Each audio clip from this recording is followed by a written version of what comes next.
So, in this episode, I want to straight up challenge the way you see and value your time. Even if you're somebody who ends up doing not so much during the day, I want to shift the way you value your time, yourself, and everything else that comes along with valuing you. So, this could be in different scenarios where scenario could be you're looking for a job, and so you want to weigh how you are valued. It could be you deciding if you want to look for a job or start your own thing. But this is just a conversation. It's really unscripted and pretty random. But I want you to leave this conversation renewing your mind about how you see your time and other things you could do with it. Do I make sense? Dear ambitious African, this is your host, Secho. In this podcast, we will discuss everything about our journeys and experiences towards achieving our goals for life and work as phenomenal change leaders in our varied communities. We will feature other ambitious Africans crushing it through arts, social activism, tech innovations, entrepreneurship, and positive lifestyle and holistic well-being. We are the generation that is redefining Africa as we know it, and as an ambitious African, now is the time to get involved. Give us your feedback and ideas for our next podcast, and let's keep the conversations going. See you inside. So, like I said, today's episode is literally unscripted, and so I'm just going to go through it. One of the things I have awfully realized, and maybe I would say I really regret not knowing earlier in my life, is the fact that my time, my skill sets, my experiences, and everything else about the way I approach life is thoroughly unique to me. And so, regardless of what people might think might cause strengths or not, I always bring that uniqueness to whatever I do. Now, there are so many people who are podcasters, there's so many people who are sewing instructors, there's so many people who are designers, there's so many people who run restaurants and different things. Whatever people do in your industry, chances are you're not the only one. You are not ever going to be the only one doing it. But guess what? You are always going to be the only one doing it the way you do. And that is your uniqueness. And for long, we often do not regard that uniqueness. And in recent times, one of the ways I have really come to appreciate this uniqueness that people bring to new experiences has been, in their absence. That when you're in a work situation, you work with somebody and the person does XYZ, so many times the person does this in a particular way, and then the person leaves or the person is no longer with the company, and so you have to hire somebody else to fill the space. And that's when you realize the intricate details that this other person added as a form of their uniqueness to the task that you don't get with this person. And so one critical example is, so for example, if you had like an assistant who was so attentive, and not necessarily the cliche attentive to detail, yes, let's say that too, but this person was so thoughtful and really read through the you know instructions you gave them. They saw the bigger picture and always align themselves with, okay, what does this one task do in connection to the overall project we are working on. And while this person sees it like that, they are able to work and make decisions on your behalf without you stressing, because they understand the concept and they're going to make decisions should anything come up that would require a quick decision making situation, whatever. When you have this person, you work so well with, only for the person to leave, and then you hire someone else, and literally you now have to explain these details you didn't have to explain before because this person just doesn't get it. And that is your uniqueness you bring to anything, any any single thing you bring, you put your hand to, right? Any single room you step into, any conversation you engage in, any person you experience, any help or assistance you decide to give anybody, you're going to do it uniquely to you. Whether that is good or not so great, it is unique to you, and it's about time you started valuing that. People are going to always have better skills, better qualifications, better etc. But there's always something about the way you do it that nobody else can replicate. And it is when your absence is felt that this uniqueness is appreciated. And so the next time you want to devalue yourself or think that there isn't any special thing about you, think about the uniqueness you bring to the table. You might want to spend some time trying to decipher what your uniqueness is in different situations and begin to own that so confidently. Like I said, today's episode is thoroughly not scripted. And so I'm just going to go into the second thing that I really want you to do in terms of valuing yourself and valuing your time. Now, why do I talk about uniqueness when we are talking about time? I'm talking about that because it closely ties to how you spend your time if you realize how unique and special edition you are. Now, this is not the cliche motivation Monday conversation. I wish it really was, but it is so, so true. It is so, so true that the way you see yourself will determine the way you spend your time. And again, I wish I knew this earlier. And I think I've made some good decisions in the past to help me at least squeeze out the best I can or I could from situations. But I wish I still knew this earlier or had the consciousness I have of it now. That the way you see yourself will determine how you spend your time. And that also means it will determine how you spend your time even at a workplace.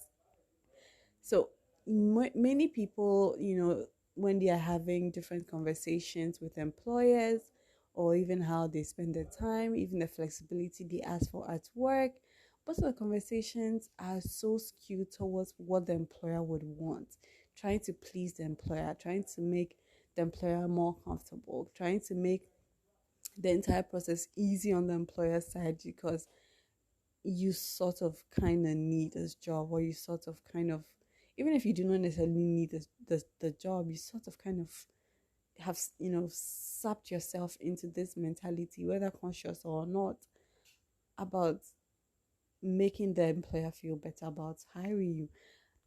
But hey, like, the truth is, nobody's doing any favor here. If you were selected or shortlisted to take this role or take this job or spend your time working in this job, it most likely is because this employer has seen something you have. And I hope as as much as I can that you also see that value you bring. And so once you are making those conversations with yourself as to whether to take on these tasks, to do anything. I don't want to go into specifics because your situation might definitely be different. But I want you to start valuing your time from that lens. I want you to start thinking about the uniqueness you bring to the things you do. And at this point of this conversation or this podcast, I'm really hoping you are somebody, or you have become this person who is so, so intentional about being the best version of themselves career-wise. Like, you're checking out all the things you are good at, you're checking out the things you are great at, you're checking out the things you're not so good at, and then you're making your own decisions to double down on the things you are great at so that you become known for them. And if you've done the work and you are at this part or this point in your life on this episode, then I want you to start owning your uniqueness and the value it brings or it adds to the time you are going to spend on any kind of endeavor. And that is something that would determine really what kind of work experiences would enrich you, would empower you, would water you, because now you see yourself as somebody, or you see yourself as an opportunity for people to also, maximize their own returns or investment on. If people are hiring for a job, it's because they know you can do it, because they see your uniqueness in any shape or form. And if you don't see it, that is when the conversation becomes so skewed that you always look out for the employer instead of also looking out for yourself. So I hope my random conversation or episode has helped you see things differently and has helped you value yourself a bit more strategically, and of course has helped you value your time even the better in these times. Now, the third thing I want to talk about is opportunity cost to every decision you're going to make. And this will be the last thing I say on this episode. Now, opportunity cost is let me just give a scenario because that's the best way I understand it. So let's say your mom says, come take her to the market. She's going to the market. She needs you to take her there, whether to drive her there or to just accompany her there. And then you're like, oh yes, you're so excited about it because you remember all the times when you go to the market, you get to buy snacks, you get to engage with people, it's all that it's just an experience, right? And then just around the time, your friend also comes up and say, hey, there's this show happening down the street at this time. If you want to come, you could come now, right? So you have these two juicy invitations. Opportunity cost, and I'm literally trying to be as basic as I can. Opportunity cost is when you choose the other. You only choose one over the other, and because of that, you can't enjoy the other one you left behind. That's opportunity cost. The minute you say you're taking this opportunity to go with your mom to the market, you definitely can't be at the show. And even if you could be at the show, you wouldn't have the full experience your friend was talking about. And then the awareness of that should also add up to how you value your time and how you value yourself. Every single thing you say yes to comes with an opportunity cost. Every single thing you decide to choose over another means that you are missing out on the other and possibly other things you might not even be aware of. A plain case study would be if you have this job offer right now, right? And there's this saying that, a bird at hand is worth two in the bush. Yes, that opportunity cost is there too. But then the fact is, are you going to look for that too? Because it's not staring at you, right? You haven't made the effort to look for that too. And so there's that awareness that, okay, if I'm taking this one, I'm missing out on a likely two in the bush. And then there are also instances where you literally know what those two are. So now you're making the calculations about the opportunity cost. If I take on this opportunity to go with my friend, it means I'm missing out on this. Am I fully aware of what I'm doing before I make this decision? And do I accept wholly everything that might come as a consequence? Once you put yourself in that space, you become a very critical investor of yourself. You decide to critically invest yourself in very, strategic places, and you just don't do things at a whim. You just don't do things because you need the money anymore. Like you elevate the level of considerations you make towards anything and everything.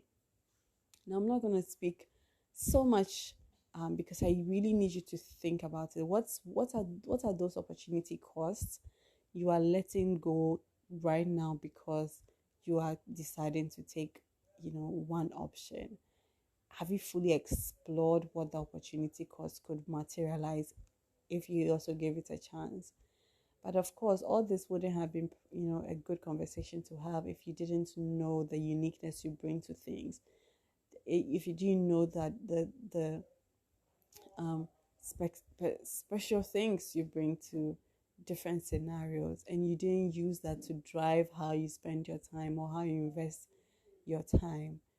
And by so doing, realizing that you can't do everything at the same time, and at some point you'd have to let some things go to make some things work. And are they really worth it?